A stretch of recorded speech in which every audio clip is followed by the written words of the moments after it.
Today's reading comes from Luke chapter 9. Now, about 8 days after these sayings, Jesus took with him Peter and John and James and went up on the mountain to pray. And while he was praying, the appearance of his face changed, and his clothes became dazzling white. Suddenly, they saw two men, Moses and Elijah, talking to him. They appeared in glory and were speaking of his departure, which he was about to accomplish at Jerusalem. Now, Peter and his companions were weighed down with sleep. But since they had stayed awake, they saw his glory and the two men who stood with him. Just as they were leaving him, Peter said to Jesus, "Master, it is good for us to be here. Let us make 3 dwellings, one for you, one for Moses, and one for Elijah," not knowing what he said. While he was saying this, a cloud came and overshadowed them, and they were terrified as they entered the cloud. Then from the cloud came a voice that said, "This is my son, my chosen. Listen to him." When the voice had spoken, Jesus was found alone, and they kept silent, and in those days told no one any of the things they had seen. On the next day, when they had come down from the mountain, a great crowd met them. Just then, a man from the crowd shouted, "Teacher, I beg you to look at my son. He is my only child." Suddenly, a spirit seizes him, and all at once he shrieks. It convulses him until he foams at the mouth. It mauls him and will scarcely leave him. I begged your disciples to cast it out, but they could not. Jesus answered, "You faithless and corrupt generation, how much longer must I be with you and bear with you? Bring your son here." While he was coming, the demon dashed him to the ground in convulsions. But Jesus rebuked the unclean spirit, healed the boy, and gave him back to his father. And all were astounded at the greatness of God. Have you ever had a moment that was so good, so beautiful, you wished it would never end? A really awesome birthday party, an incredible spring break, a wedding, a graduation. Especially after 2 years of pandemic lowness and missed gatherings, I have started to realize just how much we need mountaintop experiences in our lives. There's a reason we mark achievements and life passages with parties, confirmations, graduations, retirements, anniversaries. There's a reason we gather together to celebrate. It's a moment when you can look at all the faces of those who have helped you arrive at this point. It's an opportunity to gaze around yourself at the big picture, recognizing that you're part of something much bigger than yourself. It's a chance to pat yourself on the back, reflecting on all the hard work you've done and all you've accomplished to get here, thanking God for the fact that you've made it through. Because if you hiked and hiked and hiked and never got to stop for a moment to take in the view, you'd get beaten down. We need our moments to celebrate. We need our moments to feel accomplished. We need our moments to feel safe and comfortable and revel in beauty. And like Peter, we might think, wow, this is amazing up here on the mountaintop. I never want to leave. Why wouldn't you want to stay in all this beauty forever? We've arrived here, Jesus. This is beautiful. Let's just stay here. For Jesus and Peter, James and John, it was comfortable there, away from the cares of the world and the people who needed their attention. There were no demons up here, no hemorrhages, no blind people needing to be cured, no scribes or Pharisees, and most importantly, no Romans. But this mountaintop was never meant to be a permanent residence.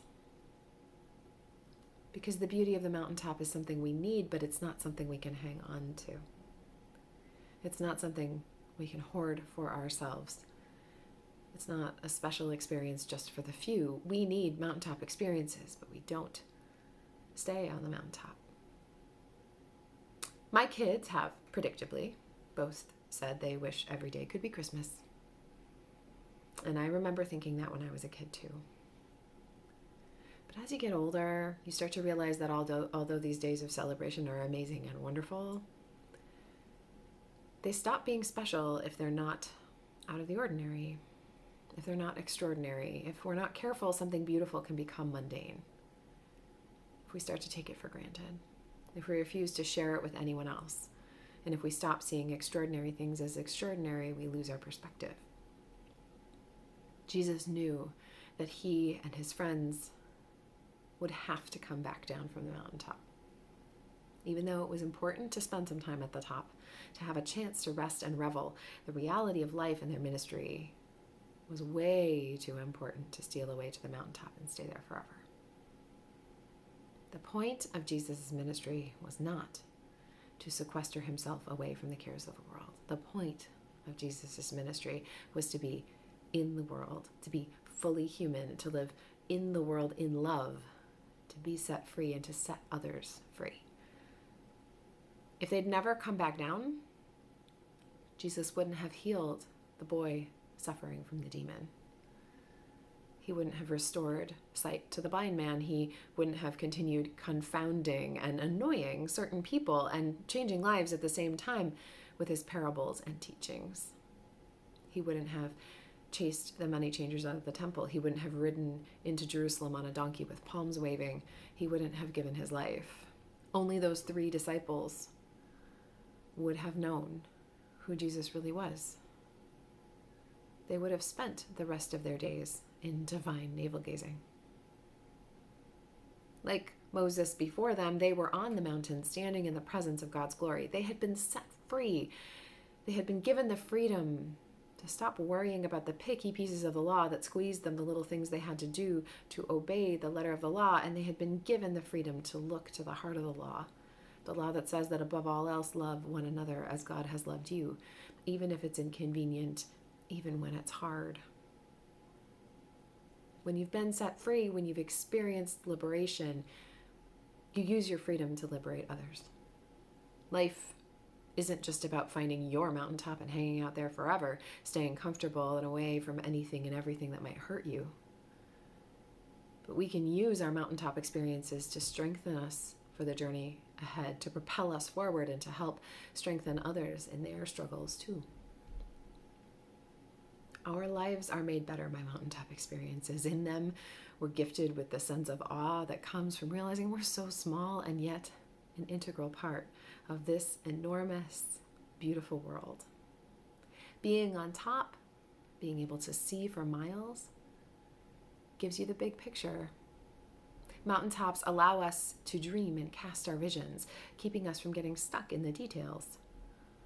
But coming back down into the valley where life comes at us up close, we can start to see the details again, but with another perspective.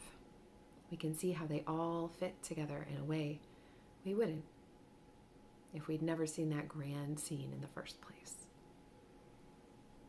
Our walk with Jesus is a journey. And today, we are on the mountaintop together with Jesus, now fully comprehending that he is divine and sent here to be with us. But we know we can't stay here. On Wednesday, we will descend into the valley together in the contemplation of Lent and in the anticipation of Jesus' death and resurrection.